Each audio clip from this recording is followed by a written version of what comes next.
UNIGINE's built-in physics module is capable of simulating different types of physical interactions and impacts. Though in general, UNIGINE uses simplified physics approximation with an impulse-based approach and cannot be used for high-precision scientific simulations. It provides support for gravity and collision detection, friction and bouncing, buoyancy and two-way water interaction, joints with motors and springs, procedural destruction, ragdoll bodies, deformable ropes and tearing cloth, and external physical forces. This enables realistic simulation of physical bodies and complex interactions with the environment.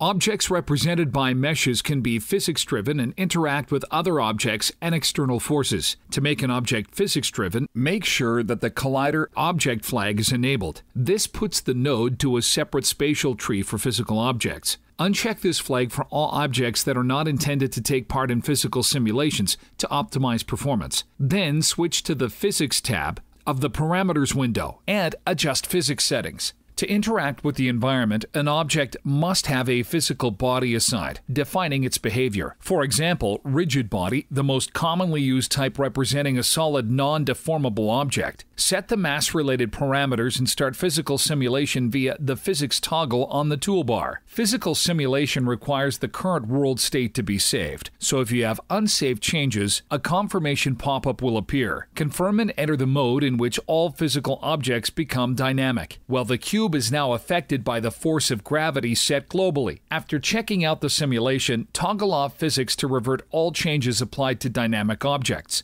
Collision detection requires the body to have a shape assigned, a rough approximation of the volume of space occupied by the physical body. Select a shape type from the list and click Add. Box is obviously the best option to approximate the cube mesh. Check the shape-based option for automatic calculation of mass-related parameters based on the shape. The table also needs a collision shape, and we're also going to make the body immovable to avoid eternal falling. Start the simulation. Now two bodies collide like real solid objects. Collisions between two physical objects are called shape-to-shape collisions.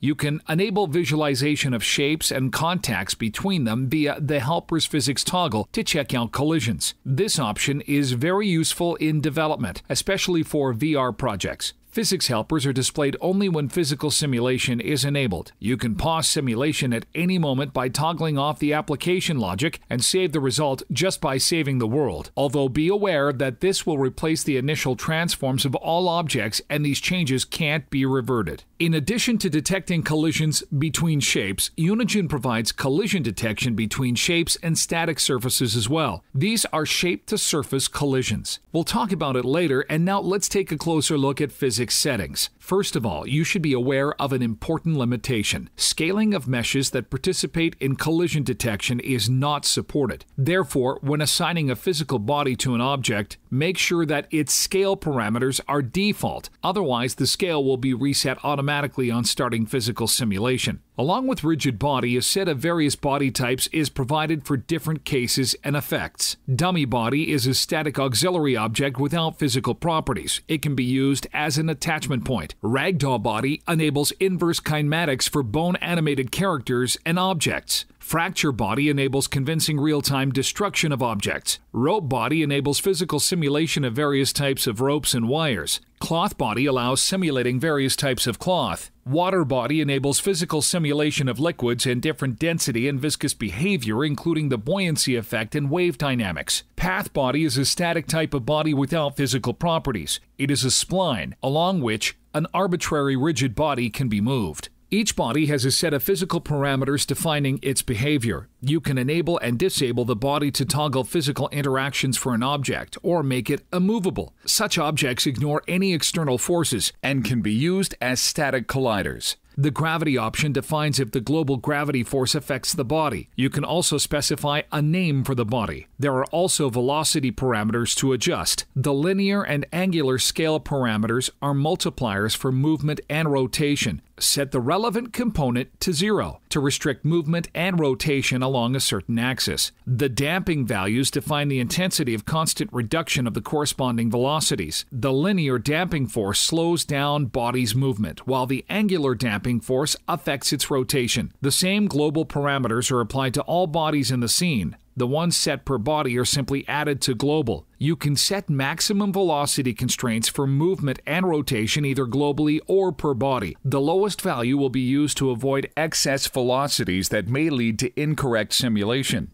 The freezable flag enables freezing optimization for the body. When objects' linear and angular velocities remain lower than the corresponding frozen linear and angular velocity parameters for a certain period, the engine assumes that the object has come to a halt and excludes it from simulation, except for collision detection, to improve performance. A frozen object remains static until it is affected by a force or another object. Freezing is controlled via the global frozen frames parameter value and frozen velocity values set globally and per body. Greater ones are used. You can adjust mass, inertia tensor, and center of mass for a body manually, but a better way is to describe the body with a set of collision shapes defining the volume of space occupied by it. Shapes are not only for collision detection, they can also define mass distribution for the object, as well as some material parameters. Toggle on the shape-based flag to enable automatic calculation of body parameters. In the Shape section, select one of the following shape types to add to the body. Primitives, sphere, capsule, cylinder, and box are the simplest and the fastest. Virtually any geometry can be approximated by a set of primitives. Convex hulls that are generated automatically as approximations of mesh geometry. To generate a convex hull, you should specify the approximation error, mesh simplification degree, and the engine will do the rest.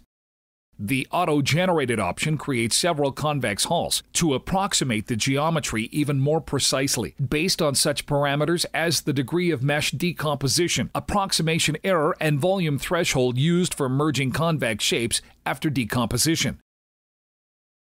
There are also several preset groups of shapes for the most common use cases. A set of shapes should not duplicate the mesh it approximates. It's strongly recommended to keep the complexity and the number of shapes as low as possible to reduce the computational load. In most cases, it provides acceptable results.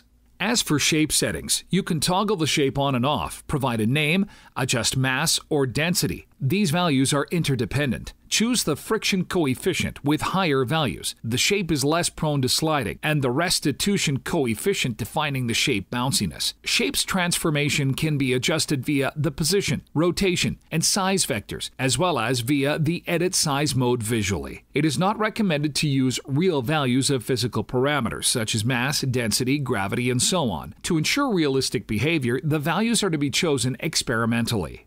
In a complex scene, there may be multiple physics-driven objects. Not all of them are required to interact. For optimization purposes, you can define several groups of interacting objects by adjusting collision bit masks. Only shapes with matching masks, at least one bit, will collide. Exclusion masks can be used to define shapes that should ignore each other. Thus, you can fine-tune, for example, a complex rig made of multiple colliding parts. Physics is simulated with its own fixed frame rate, independent of the rendering frame rate, thus making calculation results stable. You can adjust the number of physics ticks per second, during which calculations are performed in the global physics settings. Be aware that a too high physics frame rate can cause rendering lags and result in skipping calculations. Basically, collisions are calculated each physics tick. This approach is called discrete collision detection. Such discretization improves performance and is accurate enough. However, when the frame rate is low, small fast-moving objects are likely to teleport from one point to another instead of moving there smoothly, so collisions are not detected. This issue can be avoided via the continuous collision detection. Moving bodies are extruded along their trajectory, forming a volume used for collision detection at higher speeds. Continuous collision detection is supported only by capsule and sphere shapes. To enable it, simply check the continuous flag. You can enable continuous collision detection for other objects by using preset groups of shapes for the most common use cases. Intersection detection is also available for shapes. Use intersection mask to filter through shapes during ray casting. As physics simulation is performed in a separate thread, it has a separate update logic. Intersections performed in the main thread may be pretty useful to synchronize physics with logic when immediate time-critical actions are required. For example, when a certain action, let's say an explosion, is to be performed immediately after contact. A scene can contain a huge number of static colliding objects. Making them all physics-driven is a waste of performance. A better solution is to assign physical properties only to dynamic objects and enable the collider object and collision flags for surfaces of surrounding objects, making them act as static colliders based on their meshes. These are shape-to-surface collisions. Adjust physics-related parameters of the surface to define its material features. The friction and restitution coefficients work the same way as the corresponding shape parameters, but are used only when the object has no physical shape assigned. Surface parameters also include intersection and collision bit masks used as described before. As shape-to-surface collisions are calculated automatically based on surface geometry, it is possible to create kinematic colliders, for example, via scripting or bone-based animation. Such objects are driven by logic and are not subject to physical simulation, but still can have collision surfaces. You can move an object or even change its geometry via code, making it a dynamic collider, changing over time as the corresponding flag is enabled. The same way a physical object can collide with the global terrain, just enable the collider object flag and choose which levels of detail are collidable. Both collision and intersection bit masks are available as well. Collisions can be used to restrict camera movement. Actor, persecutor, and spectator players support collision detection, so you can prevent them from passing through walls and objects. Dummy body is an auxiliary static body. It can have shapes assigned to collide with other bodies. For example, you can create a dummy object, choose Create, Physics, Object Dummy, and assign a dummy body to it. Then specify collision shapes and you've got an invisible collider object.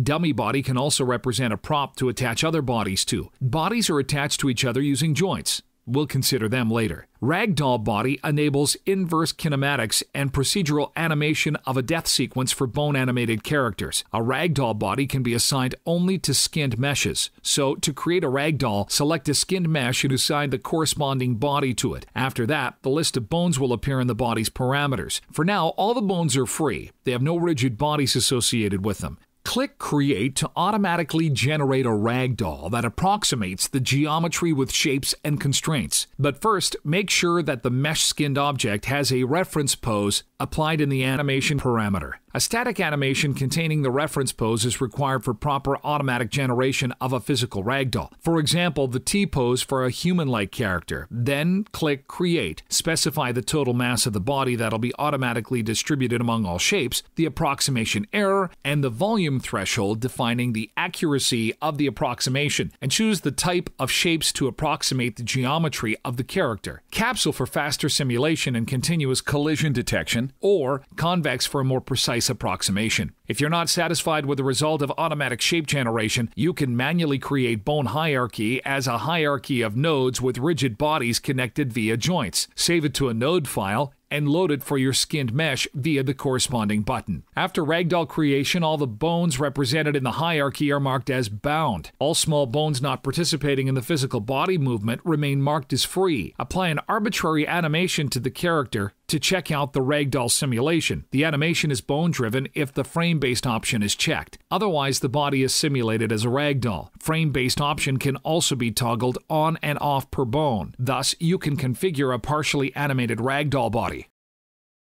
Enable procedural fracturing of geometry by using Fracture Physical Body. Such body can be assigned to a mesh dynamic object only. Generation of fracture pieces is available only via code, where you can specify the impulse and vector of the impact and choose the fracture pattern. Slicing, cracking, and shattering. More details are available in the documentation. Adjust the minimum volume threshold for the size of fracture pieces and remove them after a certain period to optimize performance. Uncheck the broken flag to restore the initial state of the body. Rope body is used to simulate different kinds of ropes and wires, saving the time that could be wasted on animation. Only cylindrical dynamic meshes are supported. Create a detailed enough cylinder primitive, pay attention to the number of stacks, and assign the rope body to it. This type of physical body is modeled as a set of rigid particles located in the mesh vertices. Collisions are detected only for them. Adjust the collision radius of the points and check out the simulation. You can control the elasticity and flexibility of the rope. Adjust the stretch factor and the linear and angular thresholds to define the limit after which the rope will be torn apart. Ropes can be pinned to rigid ragdoll and dummy bodies via joints. Cloth body type is intended for cloth simulation and also uses particle-based model. An arbitrary dynamic mesh can be used as the initial geometry. More detailed mesh provides more precise simulation. In most cases, it is important that polygon triangulation of the mesh for which cloth body is generated is as illustrated. Otherwise, it may not stretch properly and evenly in all directions. Select cloth and adjust the following parameters: collision radius of points, stretching, and restitution of the cloth. For more accurate simulation, increase the number of iterations. Simulation of this type of physical body is pretty costly and may require some optimizations. For example, you can pre-simulate the cloth and save it as a mesh asset to use later, or decrease performance-affecting parameters for real-time simulation at the cost of stability and realistic look. A cloth can be torn apart when stretched if certain distance or angle limits controlled via the linear and angular threshold parameters are exceeded for adjacent particles. In this case, joints connecting them break and a tear appears. Cloth bodies can also be pinned to different bodies via joints. We'll discuss that a bit later. Water body enables physical simulation of liquids in different density and viscous behavior. It also models an appropriate buoyance force on submerged objects and wave dynamics. Two-way interaction is calculated, which means that water affects submerged bodies and is affected by these bodies in return. Water body can be assigned to water mesh and dynamic mesh objects. Create a water mesh. Refer to the water video tutorial to learn how to create water meshes and assign water body to it. Then adjust the following physical parameters. Depth determines the size of waves. Deeper basins tend to provide higher waves. Use the intersection feature to estimate the actual distance to the underlying geometry, such as terrain, and use it as depth of the basin. For that, you should make the water node a child of a terrain or a static mesh. Thus, the depth of the basin is estimated automatically, resulting in accurate waves height. If intersection is unchecked, the value of the depth parameter is used. Density defines buoyancy of objects according to Archimedes' principle. By the value of 0, objects will rather fall through the water without resistance. Higher values increase the buoyant force. Liquidity defines the viscosity of water. It determines how readily it splashes and affects wave formation. The higher this value, the more viscous the water is, and the smaller the waves risen by the objects are. However, avoid setting too high values as it may lead to unstable simulation. You can try adjusting interaction to regain stability. The interaction coefficient defines the amount of disturbance on the water surface produced by immersed objects. By the value of 0, the water surface completely ignores all objects. The linear and angular damping parameters serve for decreasing the corresponding velocities of immersed objects due to the water resistance. Higher values make linear or angular velocity damping more intense, and objects slow down faster as they get into water. The waves from objects in this case become more pronounced as the energy of the system increases.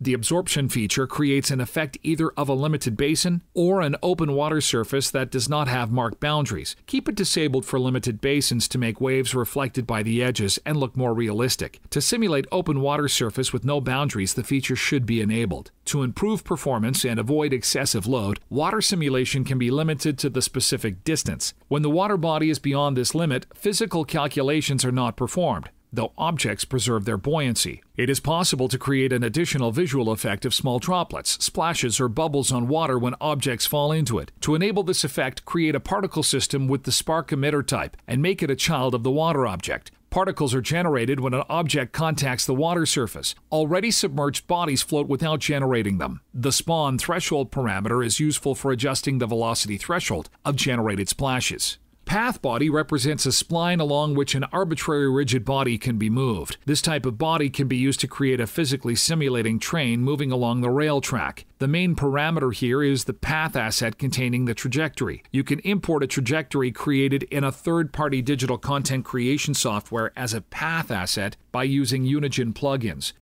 In virtual worlds, like in the real world, we would like to have complex objects consisting of several interconnecting parts, like mechanisms, vehicles, and characters. Connect two physical bodies by using joints representing constraints that attach bodies to each other and limit degrees of their movement freedom. Use the fixed joint to connect two bodies in a manner that strictly preserves their positions with respect to each other. Click Add and specify another body to be attached, so when one of the connected bodies moves, the other tends to restore its position relative to it. Enable joints visualization via the Helpers panel. The joint connects two anchor points. You can adjust them in the joint's parameters or reset anchors to the centers of mass via the corresponding buttons. When using joints, it's very important to assure mass balance. Values are to be chosen experimentally, but avoid connecting too heavy bodies to light ones, otherwise the system may become unstable.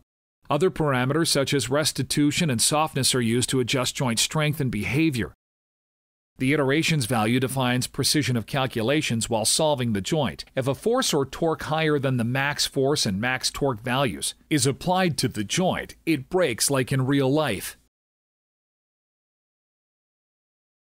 The hinge, ball, cylindrical, and prismatic joints are great for creating joints in mechanisms with movement of bodies restricted in a certain manner. The hinge joint allows the components to rotate along one axis. It can be used for doors or limbs of a character. Define the axis via the axis vector parameter. Rotation is controlled by an angular motor attached. The velocity and torque parameters define its strength and direction. You can also adjust rotation limits via the from and to parameters, and damping coefficient, and the spring, the target angle, and spring rigidity. That is, how strong the joint resists the rotation. The ball joint provides a point around which the components can rotate. It is an analog of the human hip joint. Rotation can be limited via the constraint parameters. The cylindrical and prismatic joints are quite similar. They both allow movement along the joint axis, which can be used to imitate movement of a piston. The linear motor and spring control movement and the target distance. The only difference is that the cylindrical joint has an additional degree of freedom, rotating along the axis controlled by corresponding angular motor. The wheel and suspension joints are intended to simulate vehicles and interaction of a wheel with the ground. They both imitate the work of suspension and have corresponding angular motors providing torque to the wheel. While the suspension joint operates with the physical shape of the wheel, which serves for accurate collision detection, the wheel joint handles a virtual wheel and checks for intersections with the ground via raycasting. This approach is faster and provides an acceptable result for smooth terrain, for example, for racing car simulation. But in case of a stair-step ground surface and complex shaped wheels, the suspension joint is to be used instead. The particles joint is used to pin a rope or a cloth body to a rigid ragdoll or dummy body. For example, to hang up a flag, select a pillar, add a particles joint, and specify an object with a cloth body assigned. Specify the position and the size of the volume within which the cloth points are pinned. Set the threshold value, and that's it. The same way a cloak can be pinned to a skin character with a ragdoll body assigned. However, it's not recommended to attach cloth directly to the skin model, as difference in topologies may result in visual artifacts. Instead, it's best to create a part of an identical cloth surface on the skinned character, attach the cloth to it, and hide the auxiliary piece.